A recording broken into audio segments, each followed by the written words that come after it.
Good morning and good afternoon, everybody. The JMH guy here. I am back at my favorite spot with the 560 SEL Mercedes-Benz, my W126. I actually want to go over everything that is wrong with my 1989 W126 Mercedes-Benz 560 SEL.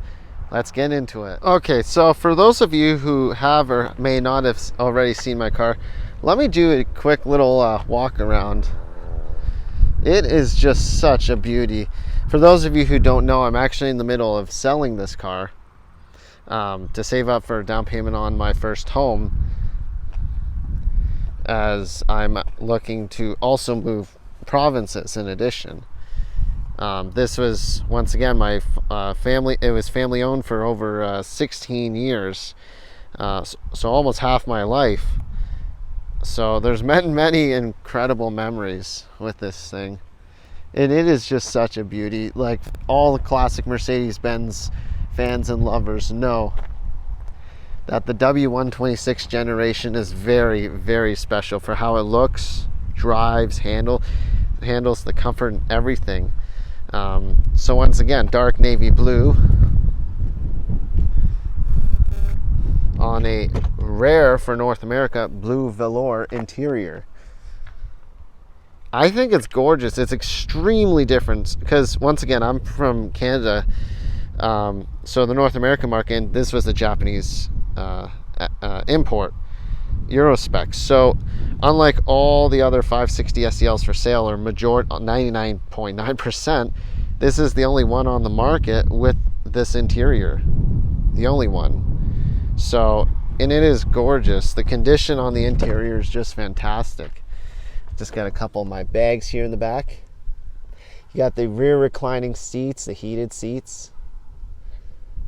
It all works. So let's get into all the flaws and the stuff that does not work. So in terms of flaws, majority of it is fantastic, as I mentioned. Just a couple small cracks. Probably one of the biggest ones on the exterior, we had a portable garage that fell over a few years ago onto the car, unfortunately, and it created this this mark here. Once again, this is in the middle of the W126 560 SEL market frame, because it is not low mileage, perfect condition, but it's not high mileage rust bucket. So in addition to that, there's also this like fading here, probably due to a flag or something. Rest of the hood is pretty fantastic overall. Even underneath, because as I mentioned probably previously in videos, the underneath is fantastic, not rusted out at all. Winter stored or driven in this southern US and Arizona by my parents, being snowbirds. The other flaw, the rear right, this little rust spot right there below the rear right corner of the rear window. Unfortunately, it's mirrored pretty much with the rear left, so it's not too bad, but it's like early enough that you might be able to do, if you're an expert with restoration stuff, like fix it professionally. Well, little rubber piece here is around the antenna, needs to be replaced. Got a little flaking in the clear coat, I think, right here. What else?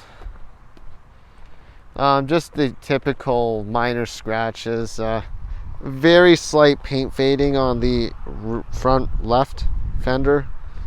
It's really hard to see on camera. Definitely needs a paint correction, unless the future owner does a paint job. But essentially that's it, at least with the exterior for flaws. Even the rims a little dirty right now because I did take it for a cruise out here to my spot. So let's check out, what about the inside? What's wrong? So for the inside, while the interior, for example, is very clean and almost immaculate, it does need a nice steam or cleaning or shampoo. the rear right door, something got pressed against it a while ago. Probably future owner can replace this panel. I mean, everything else works, as I mentioned. Now, in terms of the front, it's also really great condition. The dashboard, no cracks. I mean, 1980s vehicles in general were very notorious for cracks. Once again, all the buttons work, but here's the other issue, at least known. Starting her up. Oh, so good.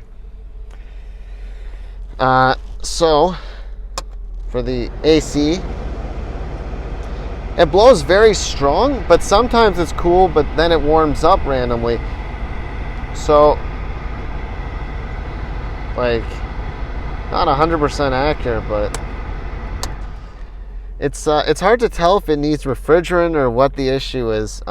It had an AC job a few years ago, so it really beats me. I'm not sure. It blows strong, but it's not always cool or crispy cold. So that's another issue that needs to be addressed with the future owner. Ooh, it's toasty, 34.5 degrees without humidity. Woo! Gotta love it. In terms of remaining flaws, really,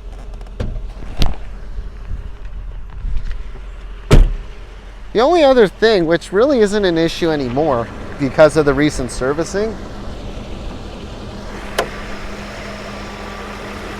the engine's great, but the power steering fluid used to have a small drip leak over several days. So not leaking. The rest of it's great in terms of no leaks. Runs strong, looks great. Oh, the only other exterior issue, the main one I forgot to mention, is this small piece of the grille.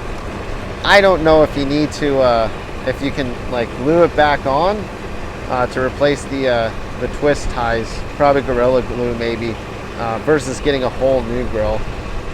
Gotta love that pointed star. So that is pretty much it for the flaws or what's wrong with my car. The other thing that someone brought up to me a while ago, they didn't know if like how the suspension was, but it drives and rides great. Because something that hardcore collectors always talk about is the self-leveling suspension on these cars. Between parts and the cost to get it replaced or fixed or sorted, if you will. Other than that, that's mainly all that's wrong with the car. Literally, definitely needs a paint correction. Even a further detailing of the interior to make it pristine and just so good. As I said, I wish I could keep this car. I love it. I really do like it a lot. But financially, for now, I am selling it for that down payment on a house / the move across different provinces. So we'll see how it goes, if it sells for a fair price, and what ends up happening. Make sure you're subscribed. If you don't already know, I am running a contest to win a 118 model scale Maisto or Mehisto, I'm not sure how to pronounce it, 118 scale model Lamborghini Murcielago Coupe in balloon white, as well as a few other goodies when I reach 1,000 subs. So make sure you like the video, you comment hashtag mini Lambo down below, and that you're subscribed for a chance to win. Once I hit 1,000 subscribers, I will be doing the random draw. So the more interactive you are, the longer you're a subscriber and all that, the higher the chance you have to win statistically, and so forth. So otherwise, let me know down below what you think. Do you have a W126 Mercedes? Do you have any of the same issues? Tell me about how your experience has been. And the next video, I'm going to show and share all the amazing things about this. So getting the bad out of the way and then finishing it off with the good. So stay tuned and stick around. See you guys in the next video. Yeah.